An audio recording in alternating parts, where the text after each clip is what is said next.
우리의 신앙도 돌아보면요, 아마 다 이런 비슷한 결일 거예요. 저도 간단하게 이야기를 드리면, 우연히 초등학교 4학년 때 하굣길에 떡볶이를 사준다는 전사님을 따라갔다가 그 떡볶이에 현혹되어서 마치 우연히 떡볶이를 먹은 것 같지만 결국 그 떡볶이 뒤에, 그 우연 뒤에 역사하셨던 예수님이 내 삶 가운데 찾아오셨고 오늘 제 삶이 예수님께 붙들리게 되었다라는 것이죠. 여러분, 우연은 없습니다. 우연이 아니라 하나님의 섭리라는 걸 여러분 기억하셨으면 좋겠습니다. 우연히 일어난 일 같지만 우연이 아닌 우리의 기도와 우리의 마음과 우리의 머리털 하나까지 다 세신 하나님이, 그 손에 우리의 이름을 새기신 하나님이 우리의 필요를 채우시고 우리의 삶을 인도해 가시는 걸 이제 우리 교회는 느낀단 말이에요. 여러분, 더 느끼셔야 돼요. 하나님 살아계신다니까요. 하나님께서 여러분 삶 가운데 역사하신다니까요. 여러분들의 우연을 가장해서 하나님의 섭리가 여러분들 인생 가운데 펼쳐지고 있다는 걸 기억하셨으면 좋겠습니다. 하나님은 오늘 이 시간들을 계획하셨고 이 시간들을 위해서 3년 전에, 5년 전에,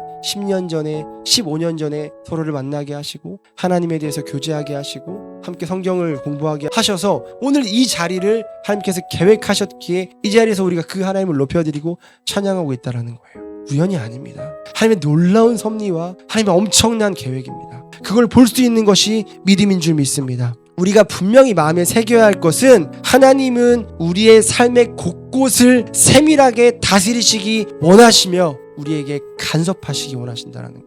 그게 우리를 만드신 목적이기 때문에 하나님이 사사건건 여러분의 삶에 간섭하시기 원하세요. 다스리시기 원하세요. 하나님 나라는 다른 게 아닙니다. 하나님의 통치를 받는 것이 하나님 나라예요. 어떤 장소의 개념이 아니에요. 우리가 이곳에 있어도 하나님이 우리 주인 되시고 왕 되시며 우리가 하나님의 자녀 돼서 우리가 그의 통치를 받는다면 그곳이 하나님 나라인 줄 믿습니다. 그렇기 때문에 하나님들이 여러분 통치하실 거예요. 제발 사춘기 자녀처럼 그만 좀 간섭하세요. 그만 좀 통치하려고 하세요. 라는 마음이 우리에게 좀 없었으면 좋겠습니다.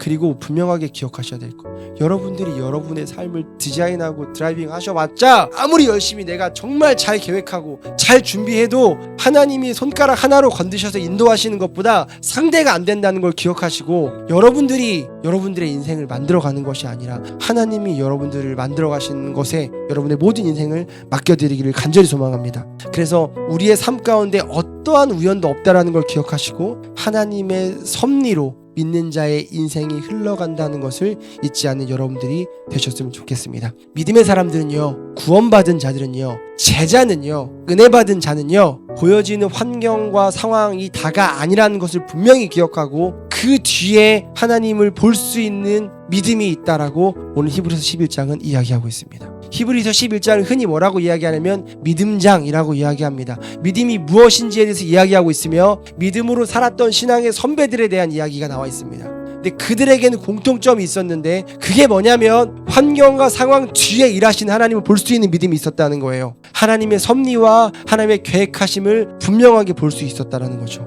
여러분, 하나님의 자녀예요. 가나안 땅은 하나님의 나라 천국을 상징합니다. 여러분, 구원받은 하나님의 백성이기 때문에 여러분 모두가 그 땅에 들어가야 해요. 그 땅은 죽어서만 가는 것이 아니라 이미 이 땅에 임했기 때문에 우리가 이 땅을 살면서도 그 하나님의 나라를 누릴 수 있다고요. 아까 말씀드렸죠. 하나님의 통치를 받는 삶을 살아가는 것이 이미 임한 하나님 나라를 누리는 건데, 여러분들이 그 나라에 살려면 하나님이 이 작업들을 시키셔야 된다고요. 여호수아와 갈렙 같은 눈앞에 보이는 환경과 상황에 쫄고 두려워하는 것이 아니라 그 뒤에서 일하시는 하나님을 볼 수 있는 믿음, 더 나아가 내 믿음이 흔들리는 상황이 온다 할지라도 하나님의 섭리와 계획을 분명하게 붙들 수 있는 믿음을 하나님께서 여러분들에게 주실 거예요. 지금 그 훈련하고 계시는 거예요. 그래서 죽도록 힘들 거고 죽도록 두려울 거고 죽도록 수치스러울 거예요.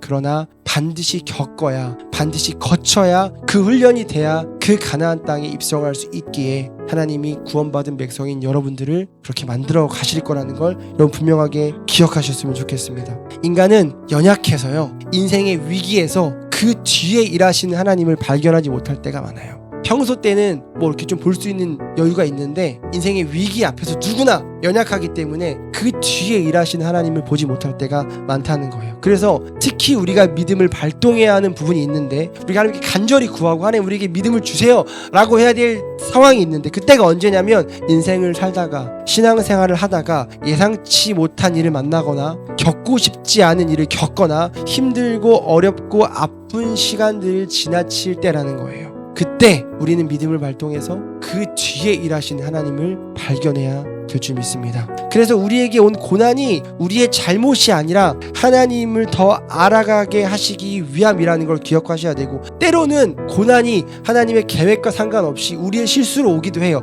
그러나 악을 선으로 바꾸시는 하나님은 우리의 실수로 만난 그 고난도 그 시간들을 통해 하나님을 배우게 하신단 말이에요. 그러니까 아프고 힘들고 어렵다고 해서 불평하고 불만하고 피하는 것이 아니라 그 뒤에서 일하시는 하나님을 바라볼 수 있는 여러분들이 되셨으면 좋겠습니다. 그리고 그 고난은 우리가 감당할 만큼 주십니다. 죽으라고 주시지 않아요. 하나님의 어떠한 모든 계획 가운데서도 죽으라고 주시지 않아요. 그런 아버지는 없습니다. 우리가 우리의 혼자의 힘으로 나 혼자 그 시간들을 하나님께서 외롭게 두시는 것 같지만 아니요, 그 모든 것들을 겪게 하시면서 우리와 함께 하신다라는 거예요. 넉넉히 이겨낼 힘도 주시지만 그 힘이 되신 하나님이 우리 옆에서 우리와 함께 하신다라는 거예요. 그 하나님을 볼 수 있는 여러분들이 되셨으면 좋겠습니다. 믿음의 사람들은 이 1차원적인 감사에서 끝나지 않음을 우리가 분명하게 알아야 됩니다. 2차원적인 감사를 이야기하는데 더 수준 높은 감사, 믿음의 사람들이 해야 되는 감사를 얘기하는데, 그것이 무엇이냐면 감사할 수 없는 중에 감사하는 것이며 찬양할 수 없는 중에 찬양하는 것인 줄 믿습니다.